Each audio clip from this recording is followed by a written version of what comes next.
Olá, este é o Conexão Futura aqui pelo canal Futura e também pela internet. Saiba tudo sobre o nosso programa acessando o site futura.org.br/Conexão Futura. Desde 2008, o Brasil ocupa o primeiro lugar mundial de consumo de agrotóxicos, que são os produtos utilizados na produção agrícola para prevenir e proteger os alimentos da ação de pragas e insetos. Segundo dados da Anvisa, enquanto nos últimos 10 anos o mercado desse setor cresceu 93% no mundo, por aqui esse crescimento foi de 190%.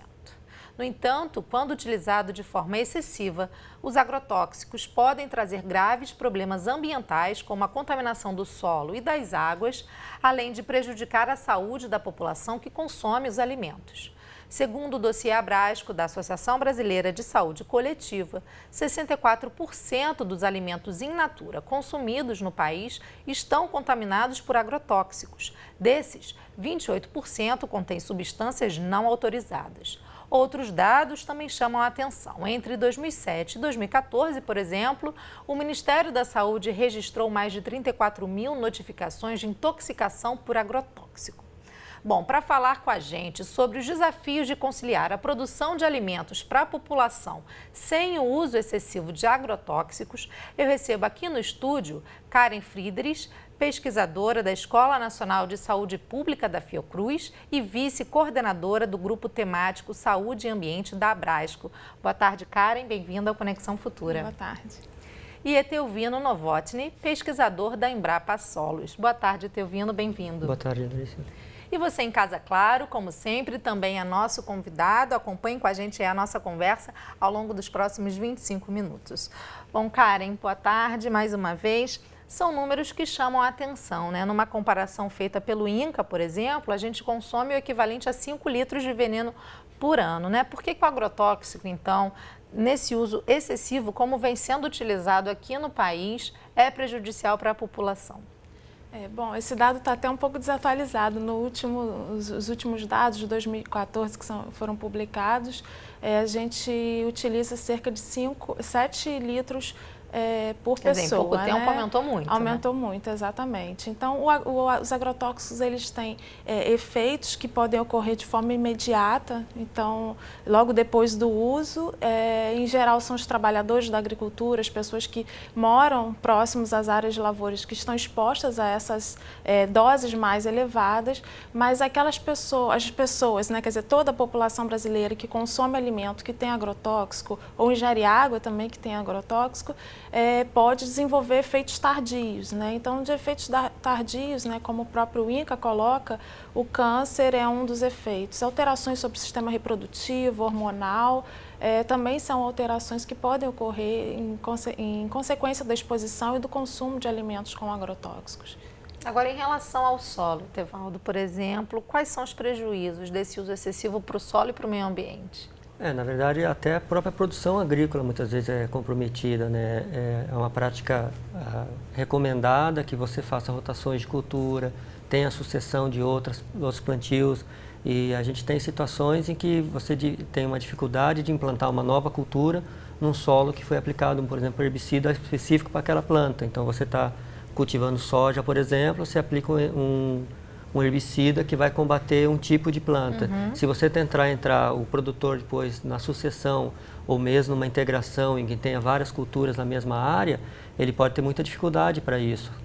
Porque tem também uma questão do vento, né, que carrega o agrotóxico. Que a gente chama de deriva. Então, tem todas essas questões, né, técnicas de aplicação. Então, você tem, às vezes são pequenas propriedades, né? Então, a gente tinha muitos problemas, por exemplo, com sericicultura, produção de seda, que a lagarta que faz a seda, ela é sensível a inseticidas usados na agricultura. Então, essa questão que a gente chama, o termo técnico, a deriva, que não atinge o alvo que deveria atingir, ele atinge outras áreas, isso também causa muitos problemas, né? Então, não é um problema só da propriedade em si, né? Além de, como comentou, essa questão do agricultor, ele está muito exposto a isso, né? Então, a gente acha que tem que humanizar o problema, né? Não colocar o agricultor como o vilão da história, sim, mas muitas vezes também como uma primeira vítima, né? Até que essas intoxicações agudas são muito sérias, para o produtor, né? Agora, ele é utilizado, a gente muitas vezes associa o agrotóxico também ao agronegócio, né? Aos grandes produtores. As comunidades familiares, os pequenos agricultores também têm um agrotóxico na sua prática. O Teovino colocou aqui que a gente também não pode condenar, né, o agricultor. Como é que a gente pode, então, trabalhar isso, né, dentro dessas pequenas propriedades, né? Como é que isso tem sido trabalhado, então, para modificar um pouco, para o prejuízo ser menor para essas pessoas? Certamente a orientação técnica, né, é fundamental. Então, é fundamental investir numa orientação, numa assistência técnica, né, para o agricultor familiar, principalmente, mas mostrando as alternativas, né, as possibilidades de plantio sem uso de agrotóxico. Então, essa talvez seja a principal, né? E também é importante colocar que a gente vem aumentando, nós estamos aumentando o uso de agrotóxico também por conta da própria desequilíbrio ambiental que o agrotóxico causa, né? Então, uma vez que ele causa esse desequilíbrio, cada vez mais é necessário, né, vamos dizer assim, porque acabam os predadores naturais, então isso é uma... Então, o próprio agricultor, se ele tiver essa informação sobre o risco sobre a saúde, sobre a possibilidade de uso, né, o risco para o ambiente, o risco econômico que ele enfrenta ao usar agrotóxico, certamente isso pode mudar a realidade do Brasil. Existe uma linha tênue, Etelvino, do quanto o agrotóxico pode ser prejudicial, porque a gente pensa assim, né? Então, se a gente for pensar numa produção em larga escala para um país com as dimensões do Brasil, ou até para a produção agrícola do planeta, muitas vezes a gente não consegue desassociar a utilização do agrotóxico para produzir em larga escala. Então, uma dúvida, né, que fica principalmente para mim é qual é o limite da utilização do agrotóxico, né? Existe um limite porque a gente sabe que tem substâncias que são proibidas, né, no Brasil e outras que são liberadas. A gente já vai tocar até nesse assunto de um caso recente, né? Teve uma consulta pública, mas existe esse limite, né? Qual é o limite da utilização do agrotóxico para ele não se tornar prejudicial? Acho que a Karen colocou muito bem, né? É uma questão muito de assistência técnica, uma assistência técnica deficiente, e às vezes se coloca essa do grande empreendedor, mas eu acredito que até o agricultor familiar, por ter menor acesso à assistência técnica, uma assistência técnica deficiente, muitas vezes inexistente, ele acaba sendo mais suscetível a isso do que o grande produtor, o empresarial, né? Então, realmente você tem recomendações técnicas, você tem estudos de segurança, de intervalo de segurança, de período que você pode aplicar até colocar esse produto no consumo, né? Então, na verdade, se você usa com a recomendação adequada, eles seriam mais seguros. Não vou dizer que são completamente inócuos, né? Eu gosto de fazer analogia com medicamento, né? Então, se você segue a receita ou o que o médico indicou, é seguro. Agora, se você se automedica, se você exagera naquele medicamento, ele vai ter efeitos colaterais e podem ser muito prejudiciais.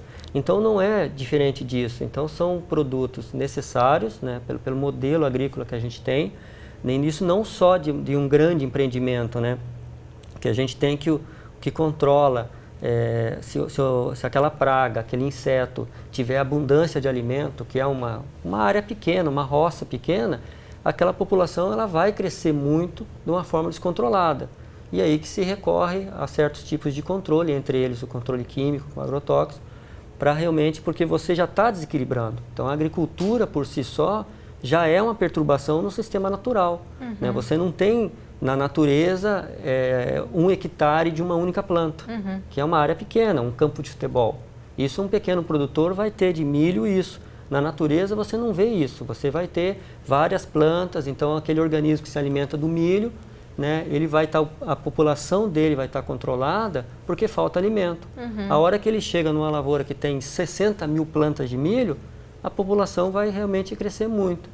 Então a questão é realmente assim, existem recomendações técnicas, existem estudos que tratam isso com uma certa segurança, que muitas vezes não é respeitado ou por desconhecimento ou por próprio receio do produtor. Ele sempre fica muito na dúvida, ele aplica, porque senão ele perde tudo, né? Então, se você vê a questão da pressão que o produtor tem, de ele ser um tomador de preço, de ter uma situação completamente adversa, se ele perde uma lavoura, o prejuízo é muito grande. Claro, né? E nesse sentido, se a gente for pensar, 70% da produção agrícola, segundo dados do Ministério da Agricultura, é de agricultores familiares, né? Então, realmente precisa informação para esse grupo de pessoas. A Renata estava aqui querendo a palavra. Por favor, Renata. Karen, perdão.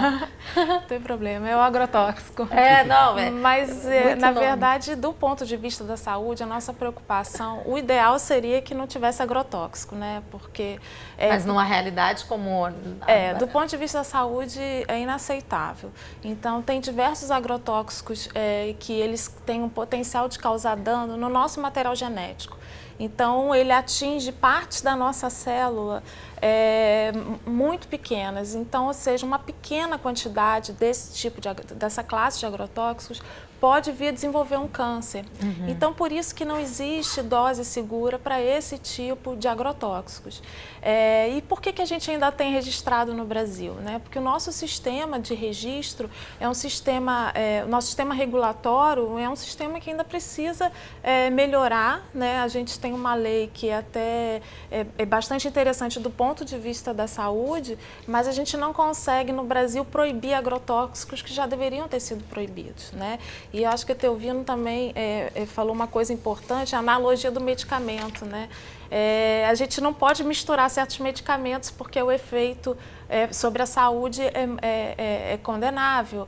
Da mesma forma o agrotóxico. Então, o agrotóxico que é registrado no Brasil, no ponto de vista da saúde, ele é avaliado individualmente, como se o agricultor e o alimento só contivesse um agrotóxico. Né? E o que a gente vê pelos dados que a Anvisa publica anualmente, tem alimentos que têm 5, 10, 15 tipos de agrotóxico. Quer dizer, e aí você tem que analisar a combinação dessas substâncias. E né? isso não é uma fragilidade só do Brasil, né? A Europa, os Estados Unidos, eles têm caminhado para tentar fazer essa avaliação do risco dessas misturas no alimento, para o agricultor.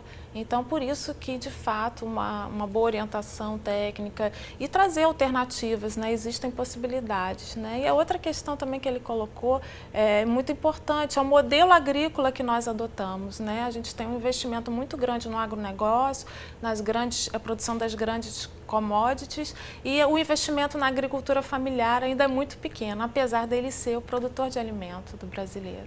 Que fornece, inclusive, a merenda escolar, né? A gente tem uma legislação que pressupõe isso. A Karen citou a legislação, e Teovino, só para a gente dar informações para quem está nos assistindo, a primeira lei, né, a primeira regulamentação é de 1989, e só em 2002 teve aí uma atualização desse processo, né? A gente tem encontrado avanços, na sua opinião, em relação à legislação brasileira? A Karen falou que não é só um problema do Brasil, também é um problema mundial, mas a legislação brasileira já vem caminhando para isso. Por exemplo, recentemente a gente teve uma consulta pública, né, que chamava a população a opinar sobre a liberação ou não de uma substância, né? E a participação popular foi muito alta, né? Isso que chamou a atenção. Mostra também que a população está começando a se preocupar com esse assunto, né? Eu realmente não tenho muito conhecimento da questão legal. Assim, como a Karen comentou, a impressão que eu tenho, é muito de impressão, é que a legislação brasileira é muito frouxa, em relação muito flexível, vamos dizer assim. Então, são moléculas, são produtos que já são proibidos internacionalmente e que são uso corrente no Brasil. Há muito problema também de entrada de produtos não autorizados no Brasil, proibidos no Brasil, via as fronteiras, a gente tem a questão de agricultura que envolve outros países da América Latina e que acaba falsificado também. Então, eu acho que não é muito diferente da questão de medicamentos, se você for pensar nesse sentido, né? Que você imaginar, ele faz a automedicação, usa aquele produto sem a recomendação, no receio de perder, ele usa mais do que devia. Né? Então, a gente se faz essas comparações, Brasil e o resto do mundo, tudo. O nosso clima é muito propício para desenvolvimento de pragas e doenças. Então, é uma situação diferente. Então, hoje o Brasil é um dos maiores produtores de alimentos do mundo, né? Então, se fala desse aumento, mas no mesmo período de tempo você dobrou a produção agrícola. Né? Então, aí fica realmente um jogo, não é de interesses, mas é um conflito de interesses legítimos, muito complicado, né? De você ter uma abundância de alimentos a um preço razoável, mas também uma cobrança muito grande dessa produção ser a mais saudável possível.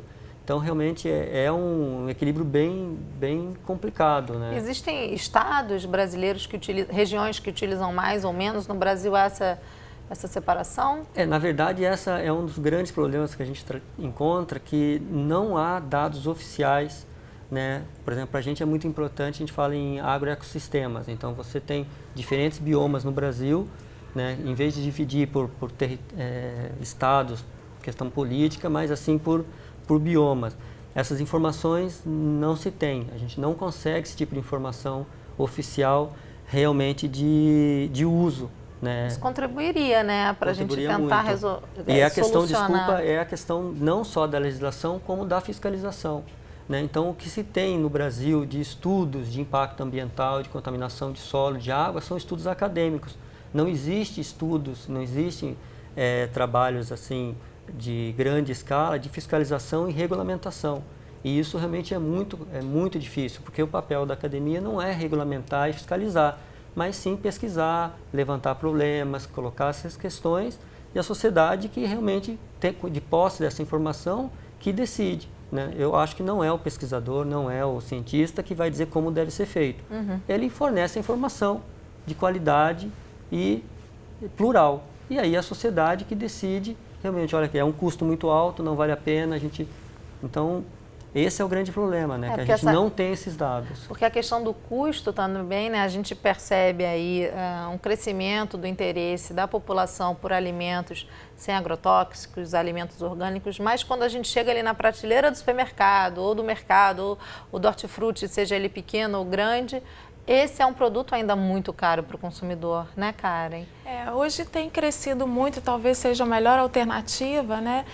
São as feiras agroecológicas, feiras orgânicas, porque, em geral, quem está ali é o produtor rural, né? Então, a gente tanto pode ter acesso a um produto um pouco mais barato, né? Um produto orgânico mais barato, e também conversar, né? Trocar, entender como é que ele produz, as dificuldades, né? E, na verdade, se a gente pensar, a gente se alimentando, né? É um investimento de longo prazo e para os nossos filhos e netos, né? Então, apesar de ser caro, a gente deveria repensar, né, como inserir o alimento orgânico na nossa legislação. E como na nossa alimentação acessível também à população de baixa renda, né? Porque realmente tem uma diferença de preço, né? Agora, sobre a legislação, acho importante colocar que a nossa legislação, na questão de saúde, né, ela tem, ela coloca que é proibido registrar produtos com algumas características, como produtos que causam câncer, alterações hormonais, reprodutivas e malformações. Em 2009, a Europa passou a adotar esse critério, né, muito semelhante ao nosso.